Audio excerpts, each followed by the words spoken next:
Morning नमस्कार दोस्तों, स्वागत है आप सभी का आपके अपने YouTube channel GK search engine पर। आज है 27 अप्रैल और 27 अप्रैल से रिलेटेड राजस्थान करंट अफेयर्स के जितने भी इम्पोर्टेंट क्वेश्चन हैं उन सभी को हम इस वीडियो में डिस्कस करने वाले हैं। तो पूरा वीडियो बहुत ध्यान से देखना और वीडियो के एंड में मैं आपसे क्वेश्चन पूछूंगा जिसका आंसर आपको कमेंट बॉक्स में देना है। कल के वीडियो में मैंने आपसे क्वेश्चन पूछा था जो था हाल ही में उत्तर पश्चिमी रेलवे का चौथा स्टेशन कौन सा है जिसे ईट राइट स्टेशन का दर्जा दिया गया है। तो गांधीनगर रेलवे स्टेशन जो जयपुर में स्थित है वो उत्तर पश्चिम रेलवे का चौथा ऐसा स्टेशन है जिसे ईट राइट स्टेशन का सर्टिफिकेट दिया गया है, यानी कि बी ऑप्शन इसका बिल्कुल सही था। जिन दोस्तों ने बी ऑप्शन कमेंट बॉक्स में सही जवाब दिया था उनको हार्दिक शुभकामनाएं। उत्तर पश्चिमी रेलवे के गांधीनगर जयपुर रेलवे स्टेशन को food safety and standard authority of India FSSAI के द्वारा ईट राइट स्टेशन का दर्जा दिया गया है। जी हाँ, गांधीनगर जयपुर में स्थित जो उत्तर पश्चिमी रेलवे का चौथा ऐसा स्टेशन है जो ये सर्टिफिकेट इसे मिला है ईट राइट स्टेशन का। इससे पहले उत्तर पश्चिमी रेलवे के जयपुर, अजमेर और अलवर रेलवे स्टेशन को ईट राइट स्टेशन का दर्जा मिल चुका है। जी हाँ, खानपान सेवाओं की मानक गुणवत्ता के लिए प्री ऑडिट और फाइनल ऑडिट के बाद गांधीनगर जयपुर रेलवे स्टेशन को ईट राइट स्टेशन का दर्जा 2 वर्षों तक के लिए दिया गया है। तो चलिए स्टार्ट करते हैं। पहला क्वेश्चन है, हाल ही में राजस्थान के किस शहर को दुनिया के रोमांटिक शहरों की सूची में चौथे स्थान पर रखा गया है। तो उदयपुर है वो दुनिया के सबसे ज़्यादा रोमांटिक शहरों की सूची में चौथे स्थान पर है, यानी कि ए ऑप्शन इसका बिल्कुल सही है। आइए जानते हैं इम्पोर्टेंट फैक्ट्स। तो ट्रेवल पोर्टल की जो द प्लेनेट ने उदयपुर को दुनिया के 17 रोमांटिक सिटीज़ की लिस्ट में दूसरी बार शामिल किया है। यहाँ डेस्टिनेशन वेडिंग सिटी उदयपुर को 21 महीनों के बाद दूसरी बार मोस्ट रोमांटिक सिटी जो सबसे रोमानी शहर का खिताब मिला है। जिलों की नगरी उदयपुर जो ट्रेवल पोर्टल के द्वारा द प्लेनेट को दुनिया के रोमांटिक शहरों की लिस्ट में चौथे स्थान पर उदयपुर को रखा गया है। पोर्टल की इस लिस्ट में सबसे पहले स्थान पर है फ्रांस का और जो पेरिस है, दूसरे स्थान पर है इटली का वेनिस और तीसरे स्थान पर चीन का हांगजो शहर है वो रहा है। चौथे स्थान पर भारत से उदयपुर शहर को इसमें सूची में शामिल किया गया है। पोर्टल ने लेक सिटी उदयपुर की खासियतों में यहाँ की मेहमान नवाजी, इंद्रधनुषी संस्कृति, झीलें, पहाड़ और हेरिटेज का जिक्र किया है, जिसे देखने के लिए दुनिया भर से पर्यटक है वो लाखों पर्यटक यहाँ पर आते हैं। और इससे पहले भी जुलाई 2021 में इसी पोर्टल के द्वारा 16 most romantic cities on the earth में उदयपुर को चौथा स्थान 2021 में भी दिया गया था। नेक्स्ट क्वेश्चन है, हाल ही में अंतर्राष्ट्रीय योग दिवस के अवसर पर राजस्थान के किस शहर में योगाभ्यास कार्यक्रम होगा। जो योग दिवस से पहले इस कार्यक्रम का आयोजन है वो किया जा रहा है जिसमें 20,000 लोगों के भाग लेने की संभावना है।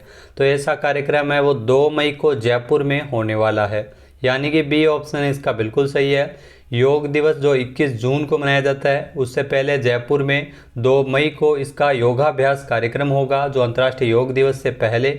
आइए जानते हैं इम्पोर्टेंट फैक्ट्स। तो अंतर्राष्ट्रीय योग दिवस से पहले 2 मई को जो जयपुर के भवानी निकेतन शिक्षण संस्थान में योगाभ्यास कार्यक्रम का आयोजन किया जाएगा जिसमें 20,000 लोगों के शामिल होने की संभावना है। हर साल की तरह अंतर्राष्ट्रीय योग दिवस 21 जून को मनाया जाता है। इसके अलावा इस समारोह में केंद्रीय आयुष मंत्री सर्बानंद सोनोवाल, सांसद, विधायक और मंत्रालय के अधिकारी भी इसमें शामिल होंगे। साथ ही साथ 20,000 से ज़्यादा लोग इसमें योगाभ्यास करेंगे 2 मई को जयपुर में।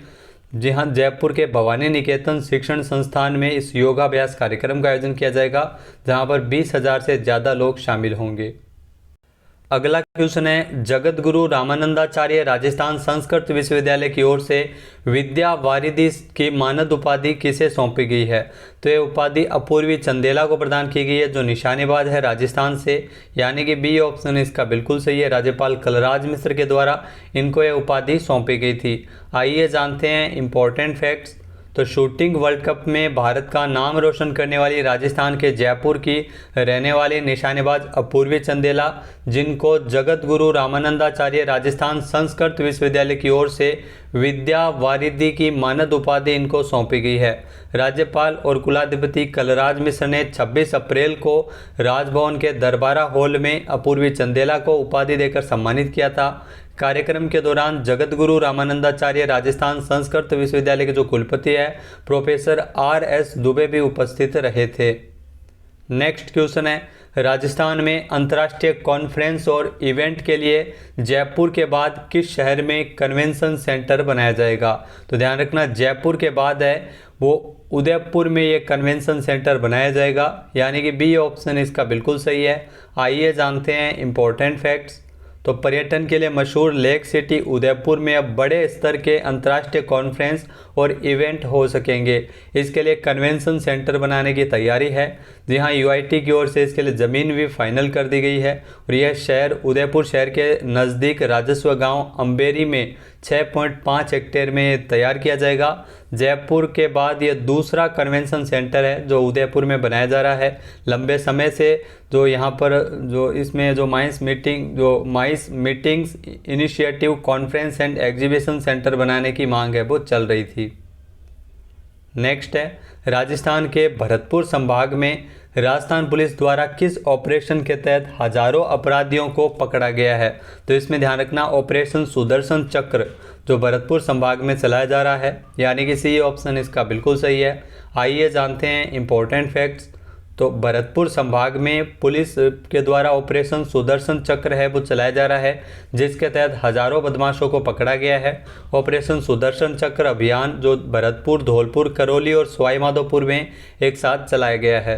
यहाँ भरतपुर संभाग में इस अभियान को चलाया गया था, जिसमें भरतपुर रेंज के पुलिस महानिरीक्षक गौरव माथुर ने 25 अप्रैल को तारीख तय करते हुए एक साथ बदमाशों पर दबिश देने का प्लान बनाया गया था। नेक्स्ट क्वेश्चन है, हाल ही में राजस्थान के मुख्यमंत्री अशोक गहलोत द्वारा centre of excellence for revenue research and analysis के नवनिर्मित भवन का उद्घाटन कहाँ किया है? तो इसका उद्घाटन जयपुर में किया गया था, यानी कि सी ऑप्शन इसका बिल्कुल सही है। आइए जानते हैं इंपॉर्टेंट फैक्ट्स। तो मुख्यमंत्री अशोक गहलोत ने centre of excellence for revenue research and analysis के नवनिर्मित भवन का उद्घाटन जयपुर में किया था। राजस्थान को साल 2030 तक देश का प्रथम राज्य बनाना सरकार का मुख्य ध्येय है और इसी के साथ ही 17 अप्रैल को दिल्ली के इंडिया इंटरनेशनल सेंटर और इंडिया हैबिटेट सेंटर की तर्ज पर राजस्थान इंटरनेशनल सेंटर का भी निर्माण किया गया 140 करोड़ रुपये की लागत से, और इसका जो उद्घाटन किया गया था जयपुर में राजस्थान इंटरनेशनल सेंटर का। नेक्स्ट क्वेश्चन है, हाल ही में green ambassador women of the year award से किसे सम्मानित किया गया है? तो ये पुरस्कार मिला है डॉक्टर मीनू बेरीवाल को, यानी कि बी ऑप्शन इसका बिल्कुल सही है। आइए जानते हैं इंपॉर्टेंट फैक्ट्स। तो डॉक्टर मीनू बेरीवाल जो green ambassador women of the year award से सम्मानित हुई है। यहाँ जयपुर निवासी एडवोकेट डॉक्टर मीनू बेरीवाल को काउंसलिंग के क्षेत्र में विशिष्ट योगदान के लिए green ambassador women of the year के अवार्ड से सम्मानित किया गया है। यह अवार्ड नई दिल्ली के कृष्णा मेनन भवन के ऑडिटोरियम में international institute of education and management की ओर से दिया गया था। नेक्स्ट क्वेश्चन है, राजस्थान में MSME सुविधा शिविरों का आयोजन कब से किया जाएगा? तो राजस्थान में MSME सुविधा शिविरों का आयोजन है वो 28 अप्रैल 2023 और 4 मई 2023 को किया जाएगा, यानी कि ए ऑप्शन इसका बिल्कुल सही है। आइए जानते हैं इंपॉर्टेंट फैक्ट्स। तो 28 अप्रैल और 4 मई को MSME सुविधा शिविरों का आयोजन किया जाएगा। इन शिविरों में उद्यमियों को अपना उद्यम स्थापित करने, विस्तार करने एवं उद्यम संचालन में आ रही समस्याओं का निस्तारण किया जाएगा। उद्योग विभाग के जो अतिरिक्त मुख्य सचिव वीनू गुप्ता के मुताबिक उद्यमी को अपना उद्यम स्थापित करने, विस्तार करने और उसमें आ रही समस्याओं के निराकरण के लिए सहायता प्रदान करने के उद्देश्य से प्रत्येक जिला उद्योग एवं वाणिज्य केंद्र में जो MSME फैसिलिटेशन सेंटर है वो कार्यरत है। नेक्स्ट है, हाल ही में 26 से लेकर 28 अप्रैल 2023 तक G20 प्रेसिडेंसी के तहत भारत का Y20 प्री समिट कहाँ आयोजित किया जा रहा है? तो इसका आयोजन लद्दाख के लेह में हो रहा है, यानी कि ए ऑप्शन इसका बिल्कुल सही है। 26 से लेकर 28 अप्रैल तक। आइए जानते हैं इंपॉर्टेंट फैक्ट्स।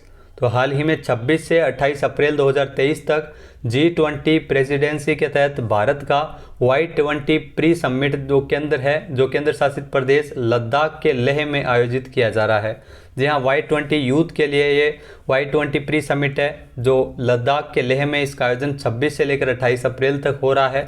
जो बैठक है वो जलवायु परिवर्तन, शांति निर्माण और स्वास्थ्य सहित 5 Y20 विषयों पर केंद्रित है। इस साल फरवरी में गुवाहाटी में आयोजित पहले शिखर सम्मेलन के बाद यह दूसरा Y20 प्री समिट है। शिखर सम्मेलन खुली चर्चाओं, प्रस्तुतियों और इंटरेक्टिव सत्रों के लिए एक मंच प्रदान करेगा। अगला क्वेश्चन है, हाल ही में 25 अप्रैल को पंजाब के पूर्व मुख्यमंत्री प्रकाश सिंह बादल का निधन हो गया है। वह किस दल से संबंधित थे? तो ये शिरोमणि अकाली दल से संबंधित थे। प्रकाश सिंह बादल जिनका जन्म 8 दिसंबर 1927 में हुआ था और 25 अप्रैल को इनका निधन हुआ है हाल ही में, और ये पंजाब के मुख्यमंत्री रह चुके हैं जो शिरोमणि अकाली दल से संबंधित थे, यानी कि सी ऑप्शन इसका बिल्कुल सही है। आइए जानते हैं इंपॉर्टेंट फैक्ट्स। तो हाल ही में 25 अप्रैल 2023 को पंजाब के पूर्व मुख्यमंत्री और शिरोमणि अकाली दल के वरिष्ठ नेता प्रकाश सिंह बादल का निधन हो गया था। प्रकाश सिंह बादल ने 1947 में राजनीति में पदार्पण किया था और 1957 में पहला विधानसभा चुनाव जीता था। प्रकाश सिंह बादल 1970 में पहली बार मुख्यमंत्री बने थे और वे सबसे कम उम्र के मुख्यमंत्री बने थे और उन्होंने गठबंधन सरकार का नेतृत्व किया था। प्रकाश सिंह बादल है वो 4 बार 1977 से लेकर 1980, 1997 से लेकर 2002, 2007 से लेकर 2012 और 2012 से लेकर 2017 तक पंजाब के मुख्यमंत्री के तौर पर ये कार्य कर चुके हैं। अब बात करते हैं आज के हमारे क्विज के, जिसका आंसर आपको कमेंट बॉक्स में देना है। तो आज का क्विज है, हाल ही में बाबा चौहड़ सिद्ध लव कुश वाटिका का लोकार्पण कहाँ किया गया था? एक बार फिर से सुनिएगा, हाल ही में बाबा चौहड़ सिद्ध लव कुश वाटिका का लोकार्पण कहाँ किया गया था? इसका सही आंसर आपको कमेंट बॉक्स में देना है। और अगर ये वीडियो आपको पसंद आए तो इसे लाइक और शेयर करना बिल्कुल न भूलिएगा। चैनल पे नए हैं, सब्सक्राइब नहीं किया है तो अभी सब्सक्राइब बटन पर क्लिक करें। इस वीडियो की जो PDF फाइल है वो आप वीडियो के डिस्क्रिप्शन बॉक्स से डाउनलोड कर सकते हैं और इस क्वेश्चन का आंसर आप वोट करके भी कर सकते हैं। वीडियो देखने के लिए धन्यवाद। जय हिंद, जय भारत, जय राजस्थान।